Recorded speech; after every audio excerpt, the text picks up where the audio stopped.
imaginary utopian best solution, and I will leave that to my partner to elaborate.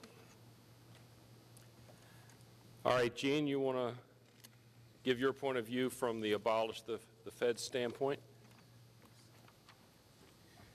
Well, it's fun to be appearing in opposition to John Fund. We both work for Rupert Murdoch. He acquired Barron's and he acquired the Wall Street Journal.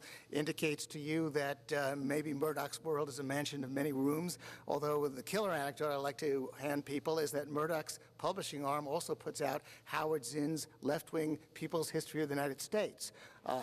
The man puts profits before politics, and indeed, the fundamental reason why I am pro-capitalist is because free speech, freedom of the press is something I hold dear, and private ownership of the means of production is a necessary condition to the maintenance of free press and free speech.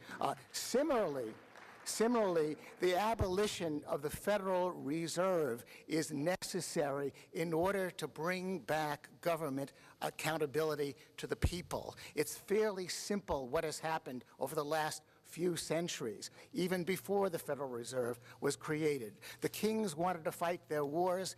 They couldn't borrow enough. They couldn't tax enough, so they started to print money. That's why the government began to control and get interested in controlling the money supply. In the more recent period, under Bismarck, under FDR, it became apparent that the welfare warfare state cannot be answerable to the people. It's got to depend on the mechanism of printing money, and the Federal Reserve is central to that. The only way to get back to our republic, the only way for the government to be answerable to the people, not to propose programs before it knows how to fund those programs, is that we abolish any means by which the government can control the money supply. Now, notice I haven't said anything about economics yet. I'm talking about fundamental political values that are vital to the maintenance of freedom. That's the fundamental reason why we have to abolish the Federal Reserve, and indeed, not just abolish the Federal Reserve, but understand that any government control of the money supply, because control of the money supply by the government has been ubiquitous for centuries. It was very, very apparent in the 19th century, before the Federal Reserve was created. That's also why we had monetary instability and corruption, or indeed the War of 1812 was financed through the printing of money by the New England banks, and then the protection of those New England banks by the government. All of that sorry history, it depends on government control of the money supply. Now, why else would I abolish the Federal Reserve? Because it causes business cycles. Warren Coates, on the opposition, just spoke about what the Fed did and didn't do right after the collapse of the economy over the last couple of years. Well, let me give you a little anecdote that does not even require an understanding of Austrian business cycle theory. The driving force of the real estate bubble was something known as adjustable rate mortgages, ARMs. They were disproportionately where the mortgages were coming from, where the bad debt was being created. Now, adjustable rate mortgages are directly tied to the one-year rate, and the one-year rate is directly dependent on the federal funds interest rate set by the Federal Reserve. The Federal Reserve was directly, in that sense, financing the housing bubble. And indeed, on top of everything else, the crowning irony is that Alan Greenspan himself got up in front of a bunch of realtors and said, ARMs are wonderful. Adjustable rate mortgages are a great deal. You ought to sell them more aggressively to your customers. That's one simple anecdote that I suggest Warren Coates embrace, understand, in order to appreciate the fact that the Federal Reserve was part of the problem. It created the bubble. And then afterwards, it's the drug pusher, and afterwards it gets to run the methadone clinic and claim that it didn't push the drugs in the first place. So simply put, in order to have political freedom, in order to have economic stability, we need not just to abolish the Federal Reserve, we need to declare that money and interest rates are the province of the free market. When Congressman Ron Paul asked Ben Bernanke, do you ever get the interest rate wrong? Ben Bernanke said, yeah, we do occasionally get it wrong. We try, but we get it wrong. And Ron Paul said to Bernanke, well then, why not occasionally, why not eternally leave the interest rate setting to the market?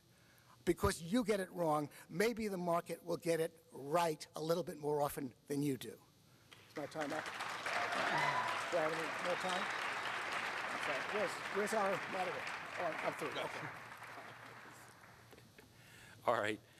And now, lastly, we'll have John Fund give his view from a pro-Fed standpoint, and then I'll get the ball rolling on the debate with a question to all of you. So, John? I'm wear the pro-Fed hat. To paraphrase Shakespeare's Mark Antony, I come neither to parry the Fed nor to praise it. I come to be realistic, and what we have is clearly a deeply flawed institution. But I would remind you that while certainly I think the Fed can be said to have exacerbated some of the business cycles and perhaps prolonged the period by which we flush out malinvestment, there were panics and there was market instability that led to the creation of the Fed. The famous panic of 1907 being an example, the one that J.P. Morgan had to step in and ameliorate at the last minute. The Fed exists for a reason, providing short-term financing during periods of financial panic. I would remind you the 30-day commercial paper market dried up completely last fall. There was a panic. There was a sense, not just in the government, but among the business community, that something had to be done to inject liquidity into the market promptly. The uncertainty the Fed causes is a real cost.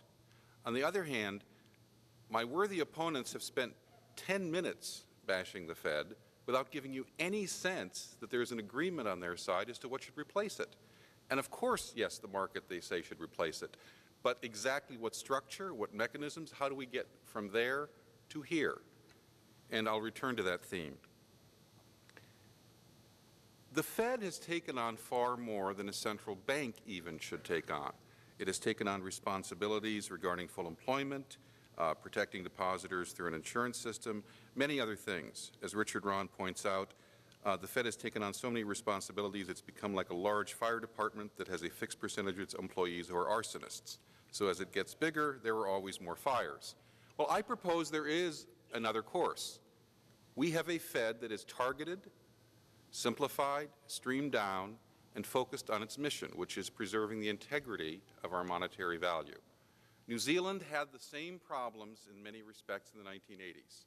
They had a financial meltdown. They didn't become a banana republic, they became a Kiwi republic because even Kiwis were in short supply in New Zealand. What did they do in response? They created a completely independent, hermetically sealed off central bank. They appointed a board of governors that were tasked with one job only, and that was to keep the rate of inflation within certain targets. And the head of the central bank was rewarded financially if he met those targets, and he was penalized if he failed to meet those targets. A simple mission, a simple set of clear rules, and a simple set of incentives to put those in place. And New Zealand has prospered ever since. Now, I'm not saying this is easy, but neither is slaying the monster without an idea of what you're going to replace it with. Now, Ronald Reagan, who was a follower of the Austrian School of Economics, had some interesting debates when he was in the White House with his private advisors about the Fed.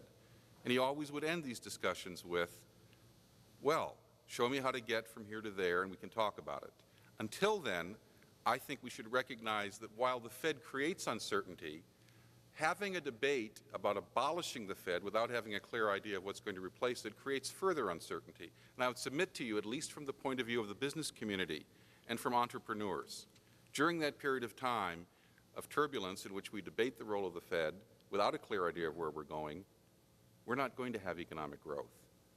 We're going to have perhaps more instability. So, I submit to my worthy opponents, I share some of your critique, I share perhaps some of your values, but I also understand